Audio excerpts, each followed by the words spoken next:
কাঁচের গ্লাসটা পয়রা শান্তি আছে, আর কাজটা সহজে দাগও পড়ে না, স্ক্রেচও পড়ে না, ক্লিয়ার। লেখা দেওয়ার পর এই গ্লাসটা ওই যে চুলাতে আপনার আঠা গরম হচ্ছে, আঠাতে গ্লাসটা লাগানো হয়, লোহা জাতীয় একটা বলক বসানো হয় সেটার ভিতরে। ডাইসের গ্লাসটাকে পাতলা করতে হয়, পাতলা করা মানে ওখানে পাওয়ারটা ঢুকে গেল আর কি। এটা দাম মাপলে বুঝতে পারি যে এটা আসলে এটা কত পাওয়ার হইতেছে।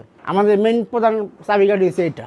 নির্মিত আপনার মনে আমাদের এখানে 220 টাকা পর্যন্ত আছে আর কি। সর্বোচ্চ 2200 গ্লাস বুঝে, সব গ্লাস না। আবার এটা আপনার পরাই স্বাধীনের পর এই কারখানা হয়েছিল, এটা আপনার 11 রুট ছিল না। কাঁচের গ্লাসে দুর্ঘটনা বলবে এটা না, কাঁচের গ্লাসটা যেমন হয়তো আছাড় খেলে ভেঙে যাবে, কিন্তু একটা প্লাস্টিক আপনার দেখা যায় অনেক সময় অনেকে 3 মাস পরা পারে, অনেকে পরা পারে না, ঘোলা হয়ে যায়। কিন্তু একটা কাঁচের গ্লাস যদি না ভাঙে তাহলে আপনি মনে করেন 2, 4, 5 বছর 6 বছরও কিছু হয় না, কথাটা বুঝছেন না, দাগ দুগ করে না আর কি। কাঁচের গ্লাসটা পয়রা শান্তি আছে। যেমন আপনার মনে করেন যে প্লাস্টিক তো প্লাস্টিক জিনিসটা যেমন মনে করেন রোদে গেলে, যেমন আমরা পায়ে যখন জুতা পরি প্লাস্টিকটা